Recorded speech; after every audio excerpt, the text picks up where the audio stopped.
This is a presentation of Northeast Streaming Sports. Tobacco Road Sports Radio is so excited to be your home for Triad Sports. I'm so excited! I'm so excited! We heard you loud and clear. Our mission is to give you what you want. You know what I want. I've been asking for it for years. Give it to me. Give me what I want. The best sports talk and live sports in the Triad, period. What's up, everybody? Live with Brandon Blake. Ladies and gentlemen, welcome to The Score once again with Brett Wiseman. Hello and welcome back to the Pit Stop here on Tobacco Road Sports Radio. Welcome back to Franchise Players, your home for Triad sports coverage. I'm your host, Desmond Johnson, here on Tobacco Road Sports Radio. And if you think that's great, wait until you see what's next. It's going to be good. It's going to be huge. It's going to be huge. Tune in at tobaccoroadsportsradio.com. And don't forget to download the new Roku channel, Tobacco Road Sports Radio. 13 Daggers Tattoo Studio is looking for a new tattoo artist. Must be established with a strong portfolio and good work ethic. Stop by today at 13 Daggers across from Patriot Park on Fort Campbell Boulevard. Clarksville's ultimate tattoo studio. Tattoos, touch-ups, and consultations. See the artist's work online at 13daggerstattoo.com and get the custom experience you want with killer ink. Book today and get pricked by a pro. 13 Daggers Tattoo Studio. Looking hard on the boulevard.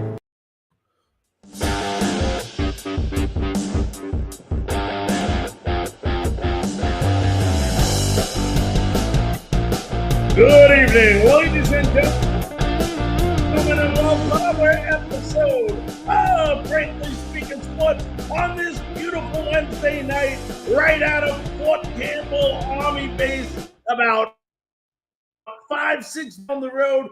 We want to start the show once again by thanking all the men and women that continue to protect this country on a daily basis, and to all the people that have served before to allow us to do the things we do on a daily basis. From the bottom of our hearts, thank you very much. Ladies and gentlemen, welcome to Frankly Speaking Sports. What another great show we have to end our week for you. And a reminder to you all, next week we will have coverage of the NFL draft leading up to the NFL draft on Wednesday night, a week from tonight. We will have some people on the show that are experts in the field of the NFL draft to talk about who might get picked. So next Wednesday night, make sure to join us at 9 p.m. Eastern Time, 8 p.m. Central, 6 Pacific. But tonight, we got a show for you. We're going to talk some NBA playoffs. We're going to talk about a phenom. That's right. That nobody's really heard of, but you better start opening up your ears and opening up your eyes, because there is a pitcher out there who currently has 17 perfect innings in a row, and we'll talk about that. Also, the interview you all been waiting for. He was a Yankee great, probably one of the greatest Yankees to ever put on the uniform. He's 7, and tonight we have the honor, thrill, and pleasure of having Mickey Mantle's son, David Mantle, on with us. That's about 20 minutes from now. 20 minutes from now, and boy, oh boy, are we looking forward to that conversation with David. But let's go ahead, folks, and as always, we, especially lately, it's NBA playoff time, and we like to keep you abreast of everything going on in the NBA, and we're going to continue to do that again this evening. First of all, before we go into the updates on what's playing now, let's go ahead and recap what happened last night while we were doing our show or after the show. It started out with the Heat. The Heat took a 2-0 lead over the Atlanta Hawks by defeating the Hawks 115-105. It was the Jimmy Butler show. That's right.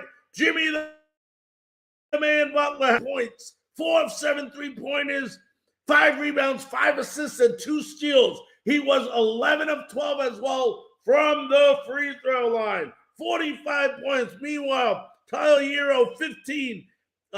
Max Strauss, 15.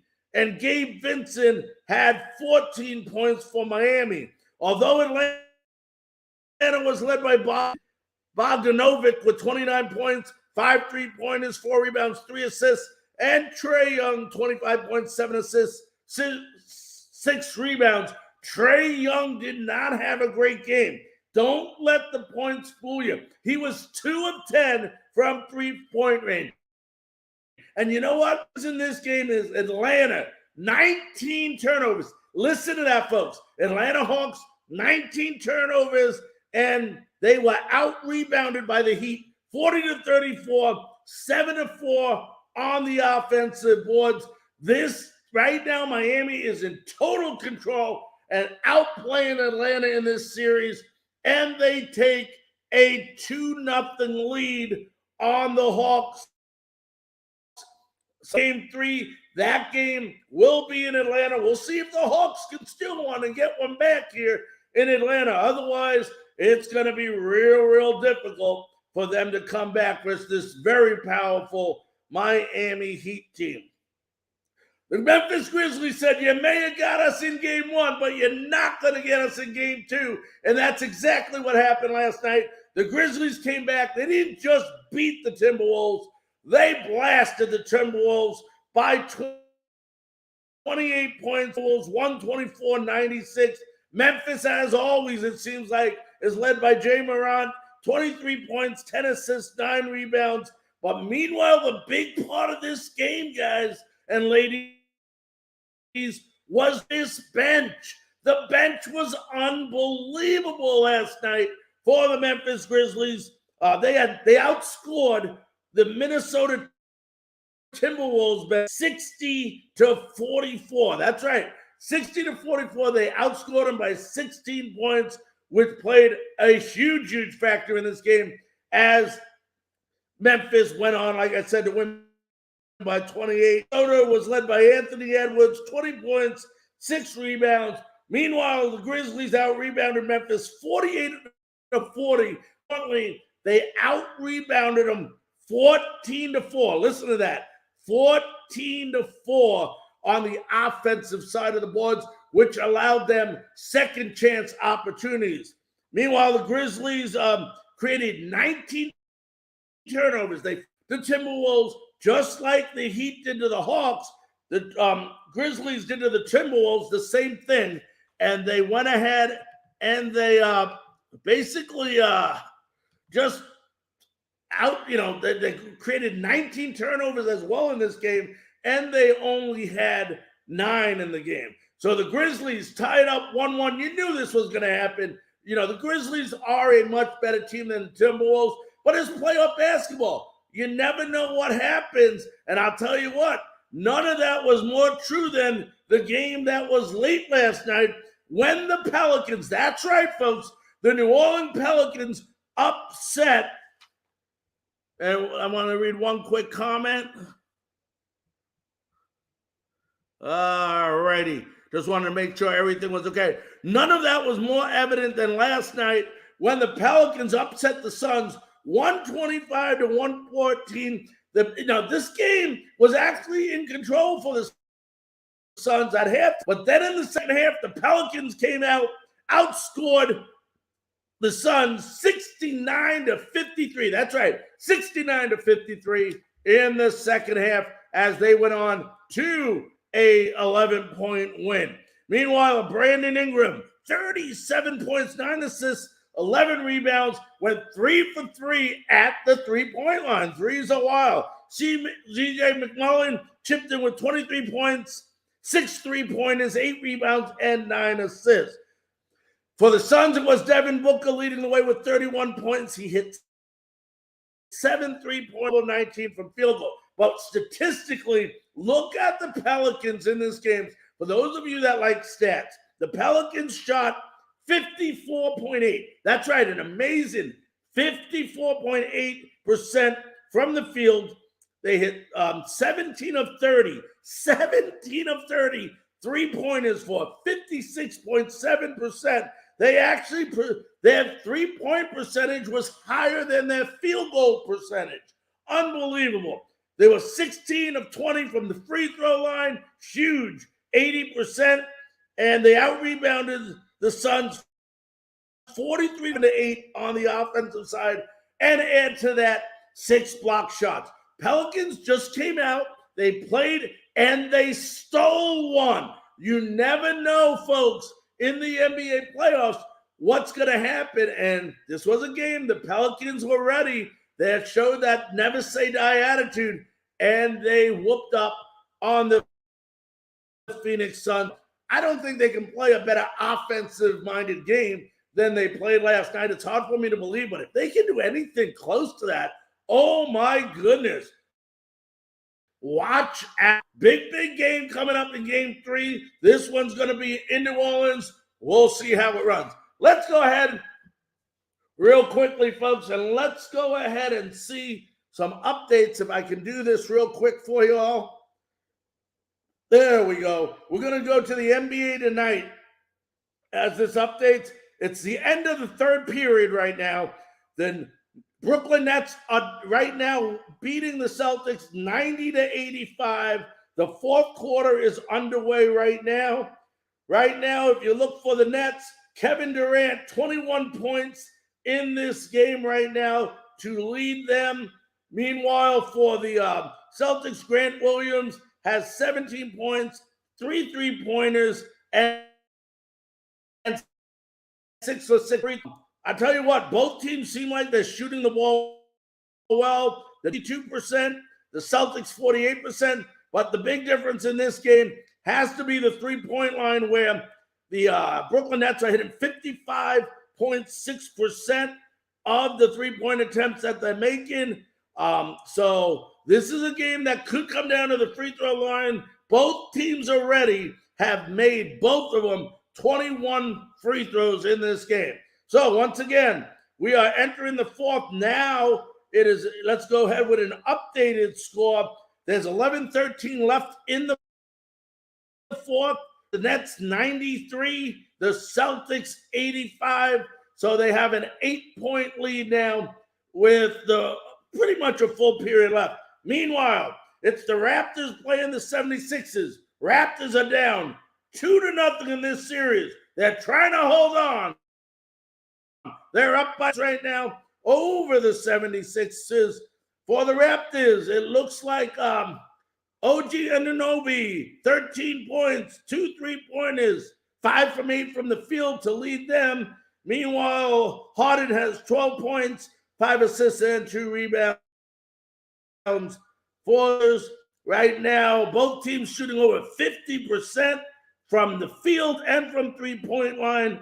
And this is a very, very close game, folks. Very, very close game statistically, but at halftime, it is the Toronto Raptors up by 10. Later tonight, the Bucks have a 1-0 lead on the play at 9:30 p.m. Eastern time. Let's go ahead, take a quick break, and when we come back, we're going to talk to you about a baseball pitcher, pitching phenom you might not have heard about. We'll be back, ladies and gentlemen, right after this message. Ladies and gentlemen, this is Larry Frank from Frankly Speaking Sports, coming to you live from Hopkinsville, Kentucky. Are you a professional tattoo artist? If you are, I have good news for you. 13 Daggers Tattoo, located at the Fort Campbell Army Post in Clarksville, Tennessee, is now looking for professional tattoo artists. If you're a professional tattoo artist and you are looking for work, make sure to contact 13 Daggers Tattoo in Clarksville, Tennessee. We love sports. Joe Louis, the greatest boxer ever lived. Not only do we love sports, but we love to debate sports. He was bad at Captain Clay. He bad at Sugar Ray. He bad at now. Who that's the new boy has? Mike Tyson look like a bulldog. He bad at him too. He done whipped Mike Tyson there. He whipped all their ass. For the best sports analysis in the triad. What about Rocky Marciano? In-depth local coverage of your favorite schools and teams. Let me tell you something once for all. Rocky Marciano was good. But compared to Joe Louis, Rocky Marciano ain't and of course, the best sports debate in the Triad. Beat Joe Lewis's ass. Welcome to Tobacco Road Sports Radio. Joe Louis was 75 years old when he fought. You're welcome. I don't know how old he was, but got it ass whipped.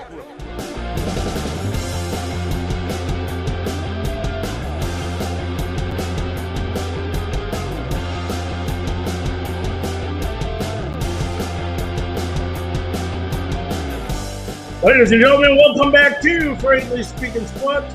I'm your host, Larry Franken. I want to thank everybody for being with us this evening. We still have a lot of stuff to go over, an unbelievable interview coming up in about 10 minutes when the son of legendary New York Yankee Mickey Mantle, David Mantle, will join us live for an interview. We want to thank everybody on Facebook, Twitch, YouTube, Twitter, Roku TV. Folks, if you have Roku TV, then you have Roku TV. You go ahead to Roku TV and download the Northeast Streaming Sports Network. It's NESSP. NESSP. You download it, you'll be able to watch this show in its entirety in your own living room, on the sofa with an adult beverage and some popcorn and snacks. Whatever you like, sit comfortably, watch us on Roku TV. Reminder to you all, this show can be heard and listened to in its entirety again tomorrow at 11 a.m. Eastern Time on TobaccoRoadSportsRadio.com. That's TobaccoRoadSportsRadio.com. It's leading the triad with great shows and great on-air personalities. Once again, Tobacco Road SportsRadio.com. Ladies and gentlemen, unbelievable show so far. But, before we get to the great interview with David Mantle, I want to talk about a phenom. It's every so often you get this, we heard of Fernando Valenzuela before, coming from Mexico. We heard about, Hideki Matsui, the great Yankee star that came from Japan. Well, there is another Japanese, we heard of Suzuki. But this one's a little different and a little more complicated because he's only 20 years old. And why is it so many people going to be after this guy is because of the success he's having. But due to the restriction it's going to be probably 5 years until he becomes a free agent. So, only time will tell if he gets that opportunity to pitch in the major leagues. But if he does, and as he is now, oh my goodness, do you have something to look forward to? Look at this. When you look at this, his name is Roki Sasaki. And let me see if I can pull that name up. So all you folks, as I move this thing around again, I think I might have his name up. There we go. All right. There it is. Roki Sasaki. He's out of Japan. He plays in the National Baseball League. And you might remember that name and league, folks, because when baseball, during the COVID situation, when they didn't start on time, you were watching a lot of baseball from that league on ESPN. We had many great guests from over there talk with us on our show. This is where this kid is playing. So April 18th, he throws a perfect game where he's 19 batters. That's right, 19 batters. What does he do? This Sunday, he comes back from that game and throws 8 more perfect innings before his manager, for whatever reason, I'm not sure, pulls him out of the game. So it's been 17 innings since this kid has seen a base runner. Not a base runner, 17 innings. He's playing with the Chiba Latte Marines, like I said, in the Nippon Baseball League. He has an unbelievable fastball over 100 miles. That's right, folks, 100 miles per hour. And he's supposedly a ball-type pitch that he uses as well. But incredible phenom right now in Japan. You're going to hear a lot of it, especially if he continues to have this success. But right now, if he becomes a major league player, basically he doesn't get a signing bonus. He plays for the minimum. There's not a lot of upside for him coming to the major leagues right now. But once he becomes a free agent and plays, I believe it's 5 years over there in Japan, he's going to be eligible to become a free agent, and then the negotiations begin. And use this success, he's going to be a very, very high commodity in baseball. We'll try to keep you updated, posted on his continuous success throughout this entire year. But remember the name, Roki Sasaki. Look it up. They show you just amazing, amazing pitcher. Got to watch him pitch some towards that perfect game, 19 game. Just incredible. Incredible, incredible, and incredible. In other baseball news, folks, we're going to go ahead and talk about the Oakland Athletics. And, I know they've been talking about a new stadium over there and all this good stuff, but, they can't put people in this stadium. I hear a lot of people talk about Tampa Bay Rays or the Miami, it's Florida Marlins, whatever they're called now, okay? And they talk about the small crowds with 8 or 10,000 people. Listen to this, folks. Tuesday night, Orioles are playing the A's, so it's not a great team they're playing. No excitement involved, and no disrespect to the Orioles, but they're not very good right now. Meanwhile, the Athletics had the smallest crowd in 42 years, 3,748 people. It was the smallest since September 15th, 1980, when the A's lost to the White Sox before 3,180 at the Coliseum. So you talk about trying to keep your baseball team and only 3,000 people show up, folks. That's not a very, very good formula for success at keeping your baseball team. If I'm the Charlotte area, maybe the Vegas area, I'm pretty happy right now that this could be a team on the move to one of those locations. Folks, we're going to take one more quick break here. When we come back, we're going to have a son of a Yankee legend with us. David Mantle will be joining us. We'll be back right after this commercial, folks.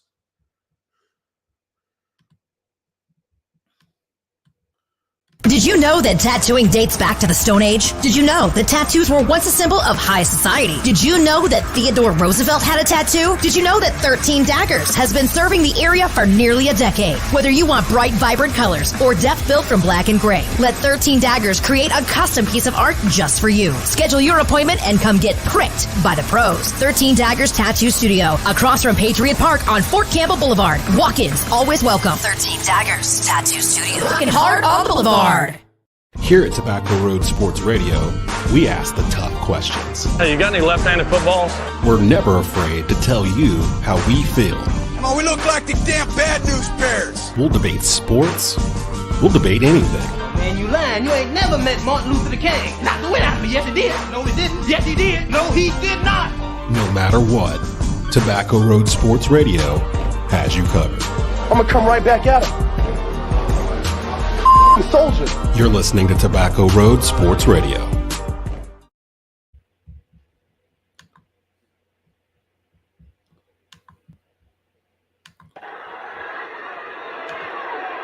The Yankees go on the road and won't be back until Memorial Day. May the 30th, doubleheader against the Minnesota Twins. First game at 1. Here's the payoff pitch. This is it! There it goes! It's out of here!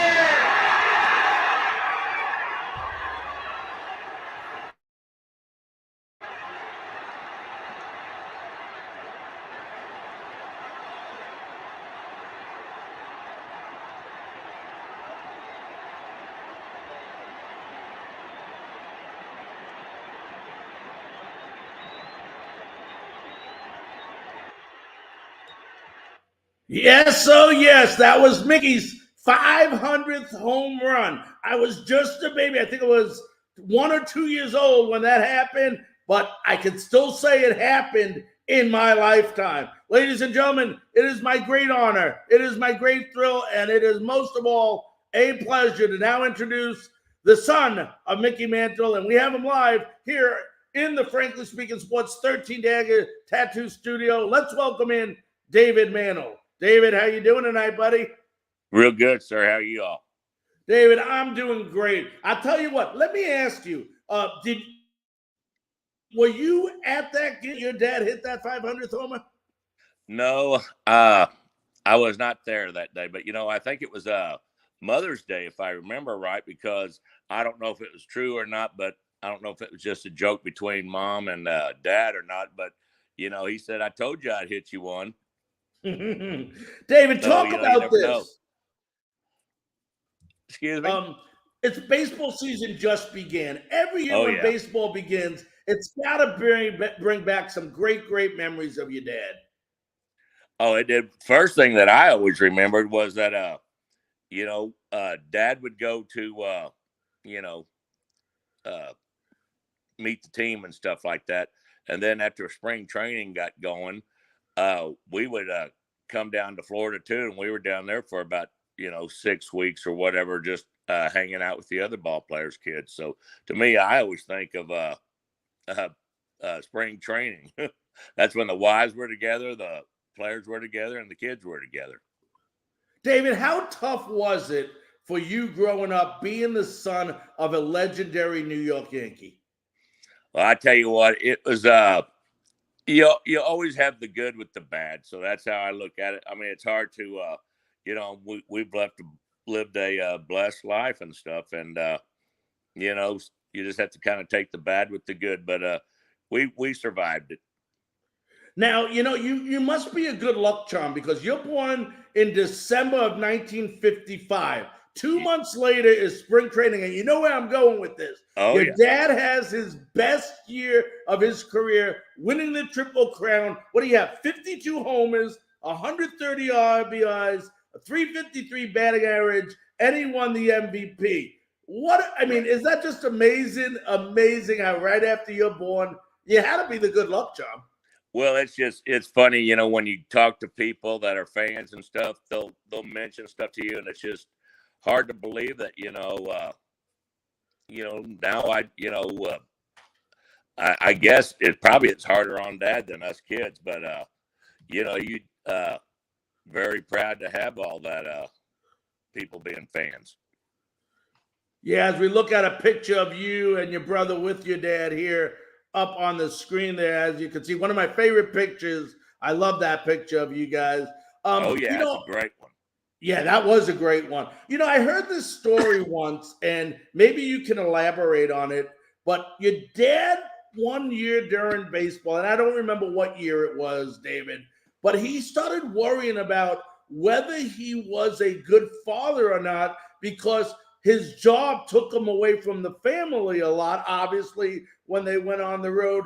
Tell the people that are listening, what kind of dad was your dad? We thought he was a great dad. I mean, we just knew that was part of his job. It's just like other people say someone's in the military and they're gone from their families, during, certain times too. So, we just accepted it. But in the off, when the season was over and he'd come home, Billy Martin might be with him.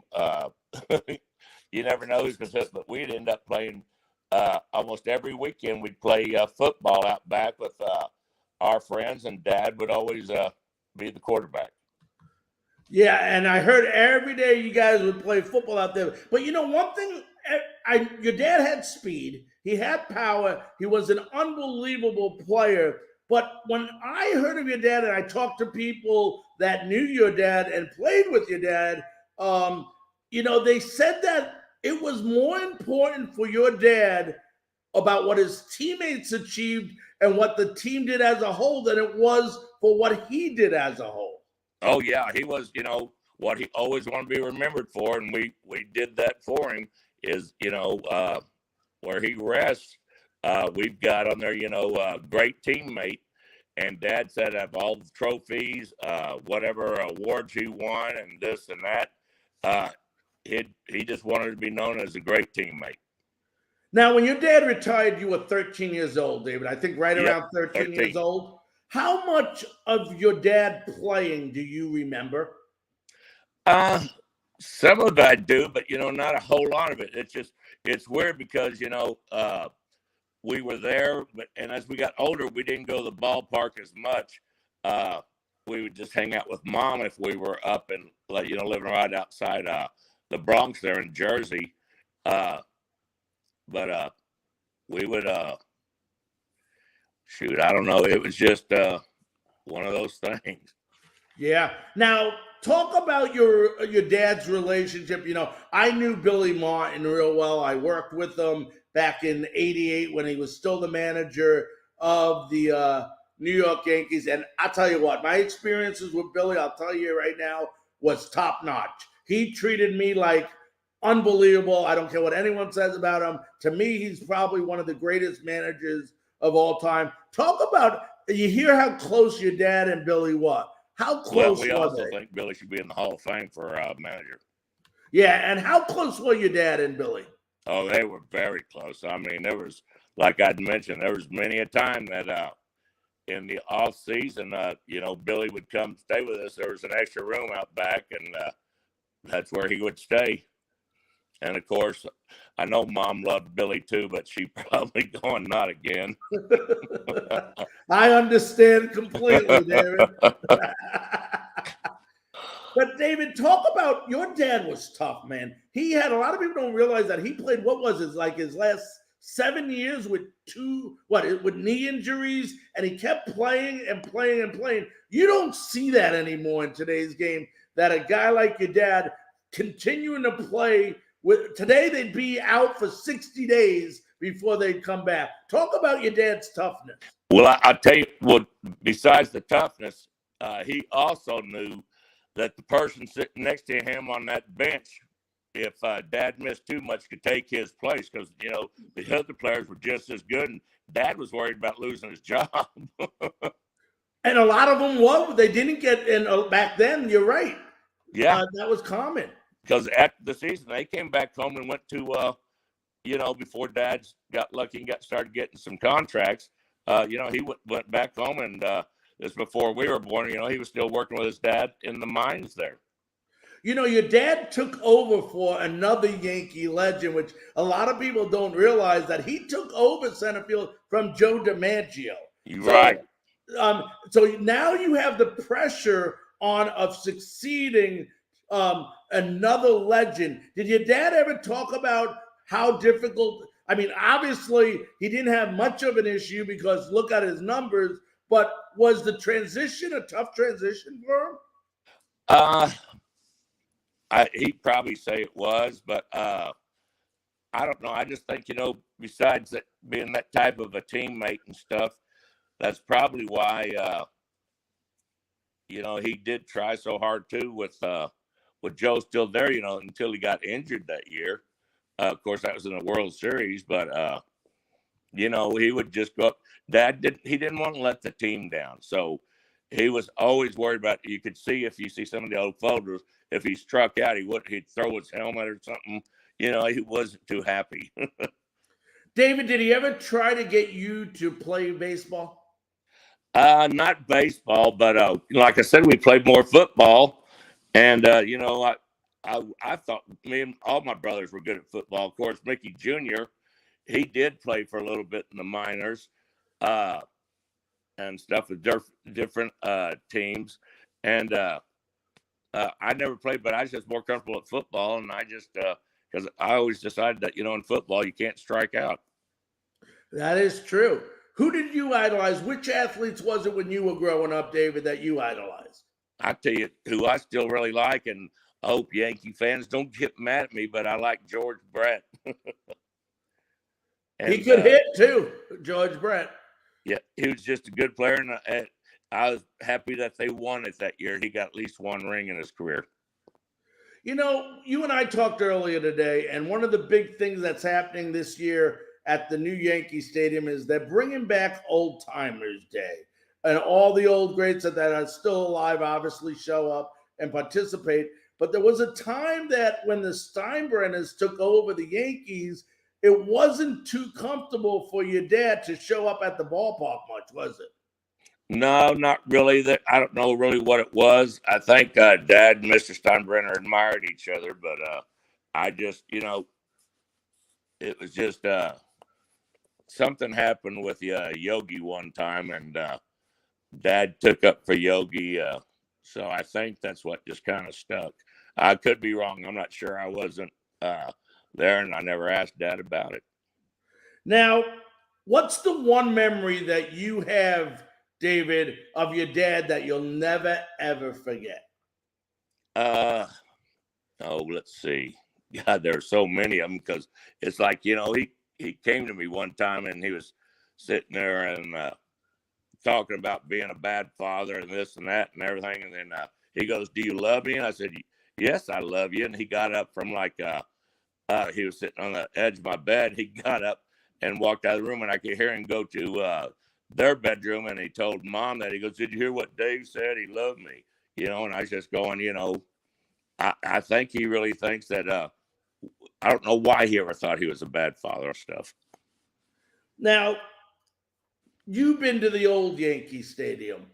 Tell Yes. people who have never had that experience of going, because it's completely different. I don't care what people say, the history and everything where your dad played, it is not the same place as the Yankee Stadium. I just think of everybody that walked on that grass. Right. Talk about that stadium and what it was like when you walked into that stadium. Well, that's the stadium more or less that we grew up in. And I know when Mr. Steinbrenner took over, they did a renovation or remodel or whatever it was. But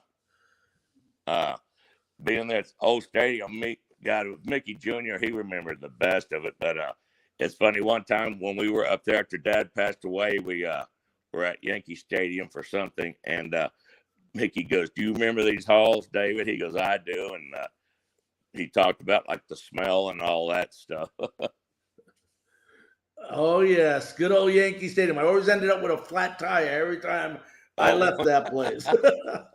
So let me ask you this, my friend. You hear about baseball today, completely different than when your dad played the game. Did you like the game? I don't know how much you're involved in watching anymore, but did you like the game better the way it was played when your dad played or the way it's played today? I don't know. I've always liked it the way when Dad and them played it. It's just, I think that's because that's the era I grew up in. And I like the 70s and the 80s, but it's just gotten different. I'll tell you what, you look identical to your dad, and I know you hear that a lot. I know you have some funny stories about that. But how many people, especially when your dad was alive, misrecognized you for being your dad? Growing up, it didn't happen. But after he passed away, I was in New York. We were doing something, and I was just walking down the street, and a man, was coming the other direction, and we just, walked right past each other. But he goes, "Hey, Mick." And I was thinking to myself, God, he thought I was Dad. I said, "That's the wrong Mick." But I guess he thought I was my dad. And then one time on an elevator there, I was on with one of the Ford kids. I think it was Eddie Ford, Whitey's oldest son. And there was a guy in there, and, Eddie looked like his family too. But people said I really looked like Dad. And there was a guy on the elevator with us that looked at me, then went back, looked at me again, went back. And, he did that a couple of times, and we were just laughing. Do you still stay in contact with any of the kids from when your dad played? Oh, yeah. We're lucky enough to have Billy Martin Jr. He's over just in Arlington, Texas, which isn't too far from, the Dallas area. And we get to see him. But the Maris family, we'll get to see, hopefully if we're up at events, that's what it seems like when we always run into them, we'll be up there for something too, and they'll be there. And so that's always great. And then, Whitey's kids, we always seem to we kind of grew up with them because at fantasy camp, we were up in the room above them, and Whitey and his family had the room down below. So that was that way every spring training that I can remember. Yeah, it sounds like lots and lots of fun times. How great does it make you feel still hearing stories from fans out there who admired and loved your dad? Oh, it's great. It's like it's part of the honor, and it's just it's you're just so proud that I was just thinking again the other day that how we're blessed that people want to, interview me or something like that too. And we're just the sons. But just Dad it's just, man, he's just one of those players that's an American icon. If there's one thing you want the fans to remember about your dad, what is it? I don't know. It's something he told me.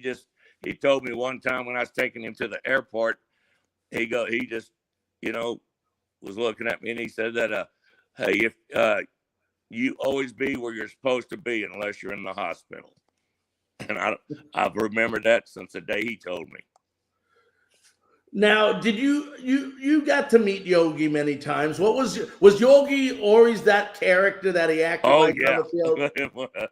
It was always funny around Yogi because we got to see the Bear family too when we were living up there when we were younger. I can remember going over to Yogi's house, and I'm not sure where it was, but I remember going over there, and it's like I just remember driving up on it. But it's weird. That's what I remember about Yogi's house. Yeah, that is amazing. Well, listen, my friend, I want to thank you very, very much for taking time out of your schedule to give us the opportunity to reminisce about your dad. It's been great having you on. Well, thank you for having me, and hope everybody enjoyed the show. All right, my friend, stay safe, okay? All right, you too, sir. Bye-bye. Bye-bye. That was David Mantle, son of New York Yankee great Mickey Mantle. Let's go ahead, folks. We'll take a quick break, and we'll be back right after this.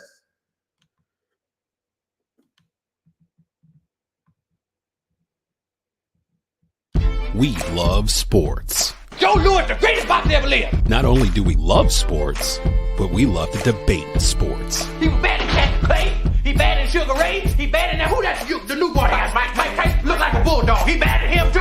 He done whipped Mike Tyson there. He whipped all their ass. For the best sports analysis in the triad. What about Rocky Marciano? In-depth local coverage of your favorite schools and teams. Let me tell you something wonderful. Rocky Marciano was good, but compared to Joe Louis, Rocky Marciano ain't. And of course, the best sports debate in the triad. Beat Joe Louis's ass. Welcome to Tobacco Road Sports Radio. Joe Louis was 75 years old when he fought. You're welcome. I don't know how old he was, but got it ass whipped. 13 Daggers Tattoo Studio is looking for a new tattoo artist. Must be established with a strong portfolio and good work ethic. Stop by today at 13 Daggers across from Patriot Park on Fort Campbell Boulevard. Clarksville's ultimate tattoo studio. Tattoos, touch-ups, and consultations. See the artist's work online at 13daggerstattoo.com and get the custom experience you want with killer ink. Book today and get pricked by a pro. 13 Daggers Tattoo Studio. Rockin' hard on the boulevard.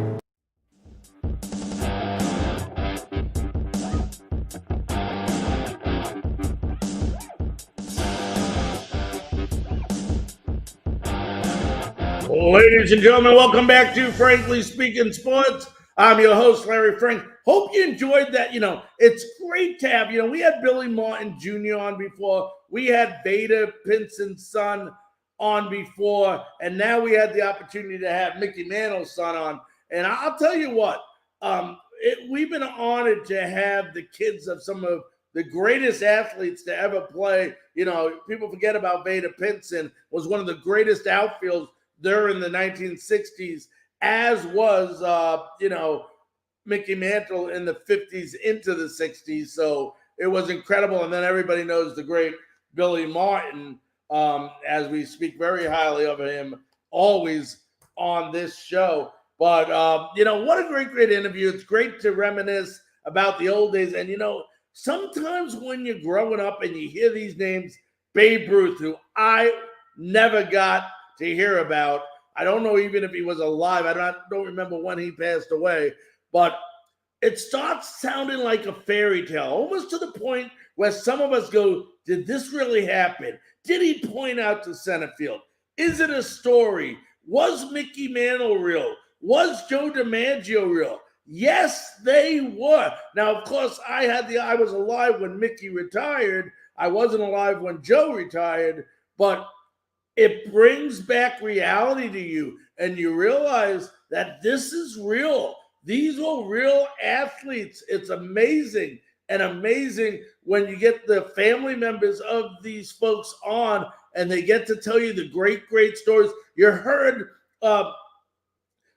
David talk about his dad and how much more important it was for him to not disappoint the team than he worried about himself. He didn't worry about himself. He worried about his teammates. I'm sorry, folks. You don't find that type of mentality anymore in professional sports. Name someone that does it.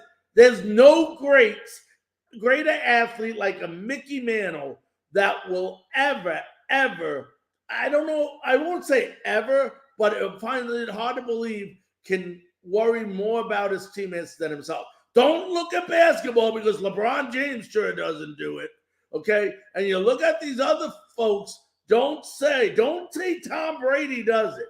I'll tell you, you're full of crap, okay? Mickey Mantle was a true star, not just because of the way he played the game, but because of the way he led his teammates to be great players as well. And that is an amazing, amazing tactic.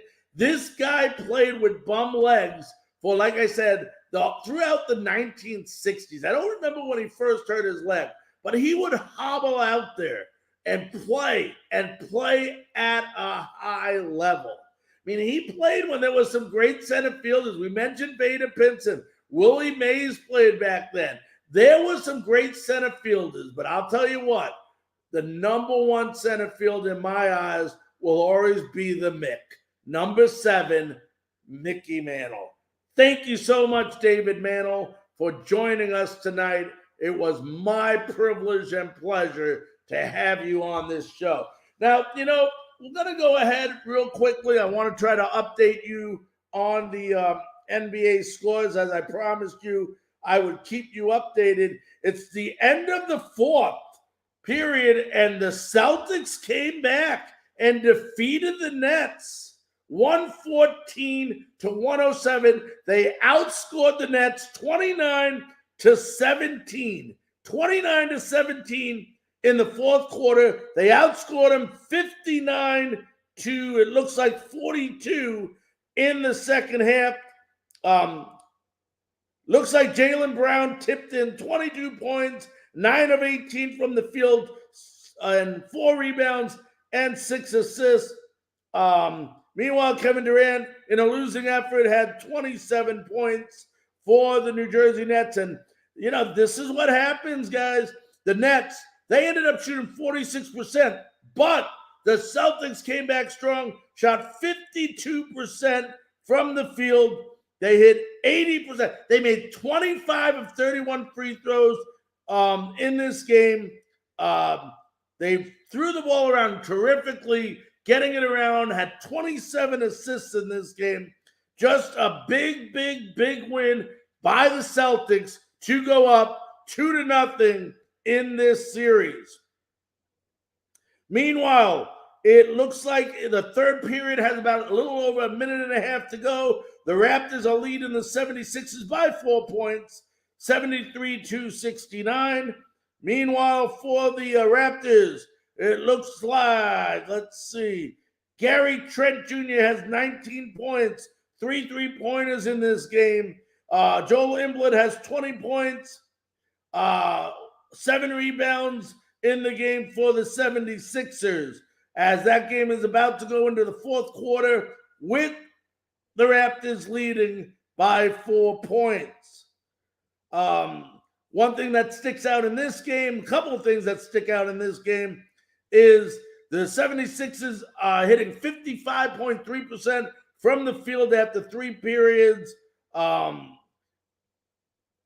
Despite having 16 turnovers in this game, the Sixers are only down by 4 points. So we'll keep an eye on that for you.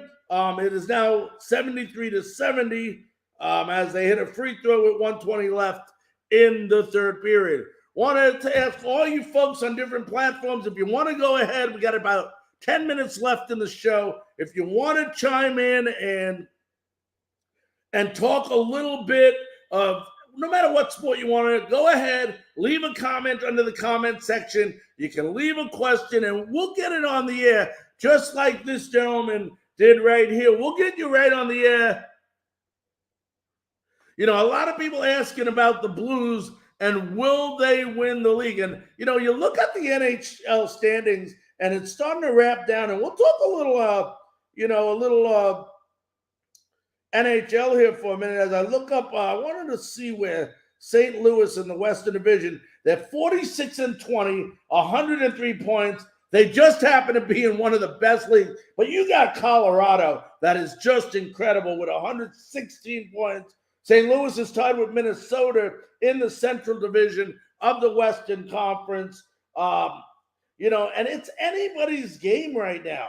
I mean, it's anybody's game. This is a good league. Colorado, Minnesota, St. Louis.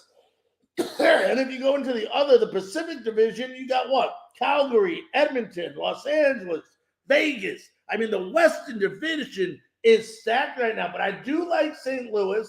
When you look at St. Louis and, you look at this team, they're led, who has it? Is it 33 goals by Vladimir Tarasinko this year, who's having a tremendous year. I mean, you look at their rankings, they're in front. I mean, their shooting percentage is first. Assists is third. Goals against 11th. Goals for fourth. Power play percentage, second best power play in NHL. And their kill is the sixth best at 83.9%. Tarasenko has 78 points. You got Thomas with 71 points.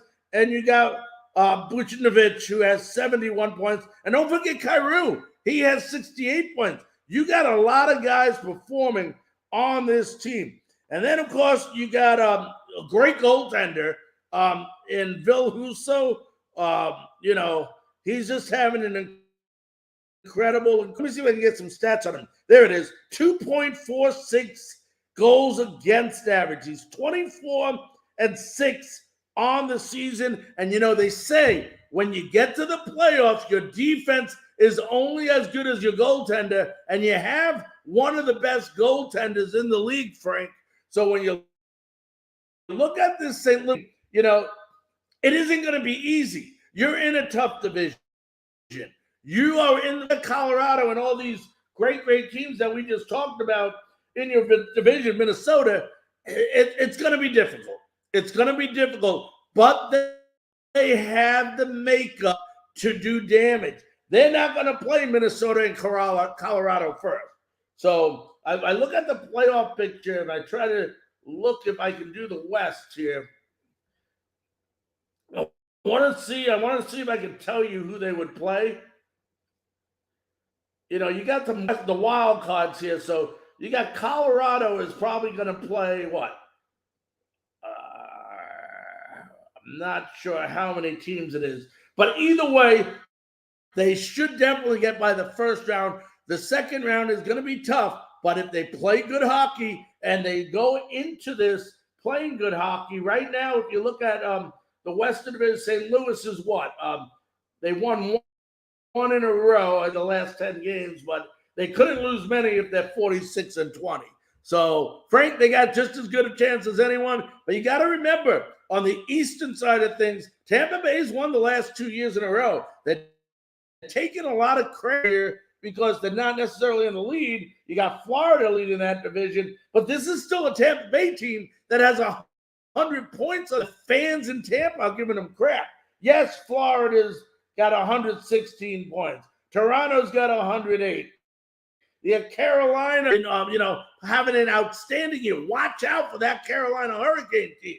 They are 49-20-8 with 106 points, leading the metropolitan area in the eastern side of things. So to answer your question, Frank, I can't say confidently that they can win it, but I think they have just as good of a chance as anyone else. It all depends how you're playing. I tell people this year after year, sport after sport, it's the team that's playing the best going into the playoffs that has the best chance of prevailing. Once you're in the playoffs, it doesn't matter what your record is. Even in the NBA, it don't matter what your record is. At the end of the day, okay, it's a new season. Your number 8 seed and your number 1 seed are not that far apart in their ability to play hockey. Maybe Colorado is a little bit ahead, but most of these teams are very, very close, and you never know in a 5-game or a 7-game series what can happen. There is a reason why they do not hand the Stanley Cup to someone. The reason being is because nothing is definite. Remember the year, what was it, 3 years ago, the year before Tampa Bay started this streak, they had the best record in hockey. They broke records, I think the best in history. And what do? They lost to Columbus in 4 straight games in the playoffs. You just never, ever know. So, for your question, I think they have just as good as a shot as anyone else. You know, some NFL news coming up, of course. Deebo Samuel wants to be traded. You know, a lot of Tennessee Titans fans asking, what does this do for A.J. Brown? Well, it doesn't do anything from a role set. What it does is it is going to give the Tennessee Titans an idea of how much the worth of A.J. Brown is. What is someone going to pay Deebo Samuel? Deebo Samuel wants a trade. He's not happy for whatever reason. And I'll tell you what, Deebo Samuel is an all-purpose receiver, can do everything, and that's how the Tennessee Titans say they want to go ahead and use A.J. Brown. And in my opinion, there's no way, if you're even thinking about Samuel coming to Tennessee, it's not happening. Okay, they're not going to be able to afford him anyway. He'll probably be going to somewhere like the Jets, who have good connection with San Francisco, or somewhere out that area. But at the end of the day, the Tennessee Titans front office is going to see what somebody is willing to give up for Samuel. Are they going to give a number 1 pick? Are they going to give 3 picks? Are they going to give 4 picks? Are they going to trade a player and give two draft picks? No one knows. So as they watch this unfold, they're going to be able to figure out what his worth is and where they go from there. Do they get rid of him because he's unhappy? I think it would be foolish, because I think he is a star on the rise. I watched A.J. Brown. I bet A.J. Brown played actually at Nissan Stadium a couple of years ago when he first came out, and the guy is an unbelievable talent. I just hope he keeps his head on straight, doesn't let his success get there too much, where he loses focus on what at hand, what is in front of him. But as far as the talent goes, all you Titan fans out there that listen to this show, we're going to find out what the NFL and what other owners feel that these receivers, what is it, Terry McLaurin of Washington, Deebo Samuel, and A.J. Brown, I think they all came out the same year. I believe Brown and Samuel were in the 2nd round, and if I'm correct, I'm going by memory, I think McLaurin was in the 3rd round, but they're all on the same year of their contract, and this is what the NFL creates, folks. No, I've always been that type of traditional guy that says you get a salary, you play out your salary, but the NFL allows after 3 years for you to renegotiate your contract. And the one thing about a contract before we wrap this up is you got to remember you're playing to your contract, that your next contract that you get is for your performance that has already been displayed. It's not for future performance. It's hope that you're going to perform like you have, but you're getting paid because of the success you have already had. It's tough. No, you don't, very rarely do you find an owner or GM that says, A.J. Brown, you are doing terrific. Let's just throw a couple more $1 million your way because of how successful you've been. It'd be nice if it was that way. But these players, A.J. Brown is not getting paid for what he does in the future. He's getting paid for what he's done. And because he's done it, they're giving him that big contract, hoping he will continue to do that. Ladies and gentlemen, it's been a great week here. I want to thank everybody for tuning in tonight and watching on all the different platforms.